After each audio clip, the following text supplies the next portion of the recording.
All right, my guests are Caleb and Jared from Kings of Leon. Their ninth studio album dropped just a couple weeks ago, May 10th, and it's called Can We Please Have Some Fun? And just like when an actor is promoting a new movie, when you're a band, when you're an artist and you have a new album out, you do the whole interview circuit. And I know pretty much every interview you guys have done over the past few weeks, somebody brings up the fact there's no punctuation in the title. You've had to tell the story many times, but it's actually the truth. You were ready to have some fun with this album, right? Yeah, I mean, I think we always try to have a good time when we go in and make a record. But this time, I feel like we kind of had our mojo. So it was we felt pretty confident about where we were as a group, and so it was kind of just like, hey, let's go enjoy this. You never know how many more opportunities you're going to get to make music, make albums. So let's have fun with it. And you were in a unique position because you were between record labels. Is that accurate? Yep. So you were the bosses. You were calling all the shots. Basically, yeah. And one of the more freeing parts of that was if we didn't like it and it was bad, we didn't have to release it. Like we were under no contractual obligation to release music at all. So, and that's the first time ever. Usually you go in there and you're like, well, no matter what, we got to give them a record. We signed a contract with them, For you guys, what's the technique? What's the procedure? What comes first, the music, the melody, or the lyrics? Which one happens first? Or is it different every song? I think it depends on the song, on the setting, where we are. There have been times throughout our career where we've been kind of road dogging it, and ideas happen during sound checks, and we go from there. For this one, we were home, so I was writing a bunch at home. Everyone was writing and coming in with musical ideas, and then we would kind of just start working through everything. And we wanted everything to have its best shot. So it was full commitment by everyone on anyone's ideas. And then the best ones kind of made it in the end. We go back to the very beginning about how you guys formed as a band, because I love the story. You were just wee little lads, right? Pretty young. Yeah. Jared was real young. What were you when we first got the record deal? What were you, 15? Yeah, I might have just turned 15. Yeah. Oh my gosh.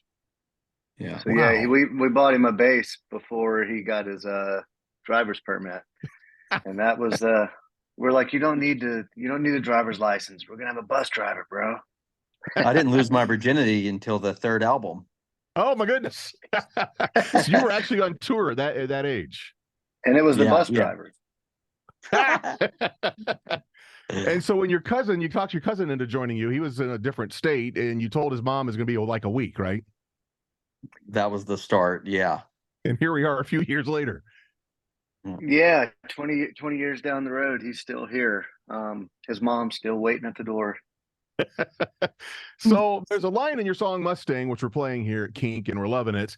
And the line is, are you a Mustang or a kitty? And I love the story about how that line came to be. What was the inspiration?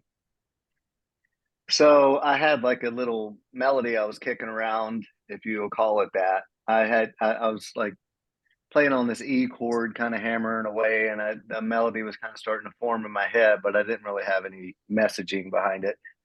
But my son, who's 4 at the time, walked in and was kind of bopping along, and he's a pretty tough critic. So I was like, all right, he likes this. And so I took it into the living room where the family was, not to audition it, but I just happened to be walking around playing it. And I looked up and he was wearing a Mustang t-shirt, and my daughter was watching YouTube videos of little kittens. And their personalities were so different in this moment. And but it felt like they both were me. Obviously they're both my children. So I could see myself in both of them. And I was like, it's a pretty unique thing when you can kind of see two sides of your personality kind of coexisting at once. And so that's where it came from. It was about like kind of unlocking that inner thing within all of us. Like, who are you right now? Are you this wild and free person, or are you like this more reserved and kind of thoughtful person? So that's where it came from. I love that. Your tour takes you to Europe this summer, then you're back in the States in August. You play the Moda Center here in Portland, August 28th. Can you guys remember the first time you played a show in a foreign country? It must be surreal to see just fans, thousands of fans singing along to your music. They may not even speak your language. What does that feel like? It's wild. Actually, they were kind of the first ones to really kind of show us love. When we first started in the States, we played a few shows and it would be under 30 people, some of them under 10. So just like tiny in a van. And we went over to London for the first time in 2003. And we played in a tiny little town north of London called High Wycombe. I think it's north. But it seated probably 100 people and there were about 200 in there and just packed, jammed right in our face.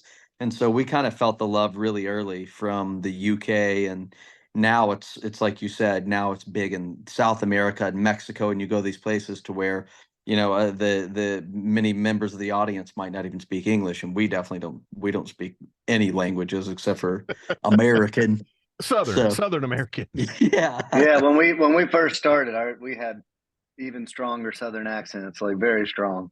I'm So from no Atlanta, matter so I can where, say that. I can make There fun of you you go. because I'm one of you.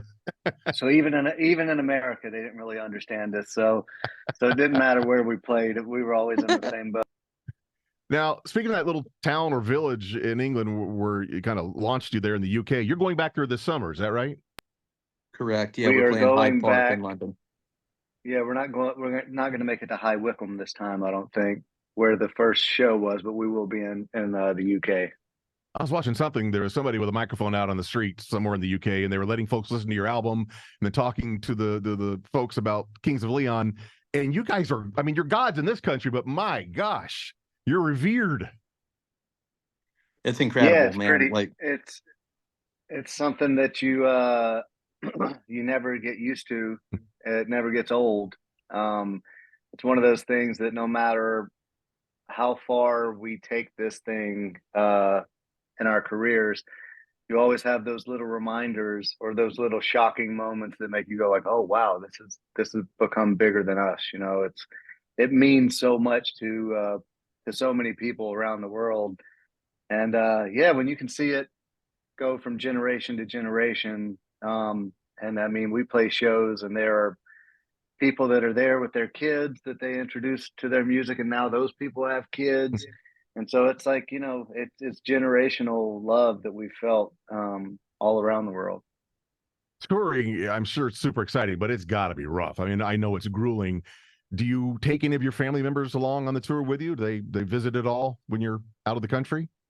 as much as possible, yeah, they're a little bit smartly selective with where they go. They go to the nicer spots that we do, but going to Europe, it's especially like you're over there. You don't go over there for a week. You go over there for many weeks at a time. So, yeah, we're bringing the families. I've got a 20-day-old baby Oh who my I gosh. I just got her passport in the mail yesterday. I don't even know how that works. She looks like a little tiny goblin, so I don't know how anybody's gonna recognize her. I And she think keeps it till she's 5. when you're that young, they call it a passport. I was today years old when I realized a baby has to have a passport. I had no idea. Yeah, it's wild. So she got that. So they're coming over to the UK with me, my 2 daughters and my wife, and I think everybody's family is gonna make it. I know you guys are Yeah, it's short on going time. to be a family affair. I said one last question. I can't believe I've never asked this to an artist, but when you're on stage, maybe you're playing an arena and there's just tens of thousands of people there and they're going crazy for you, and you do a couple encores, then you go back, I guess, to the tour bus or to your hotel room. How do you turn that off? How do you transition back to a regular person? Man, it's Oh, hard. I bet it's hard. yeah, it is. On the last tour, we're a little older and wiser at this point, so we don't go out looking for trouble like we There's a once lot of did. temptations, I'm sure, for a rock Well, band on tour.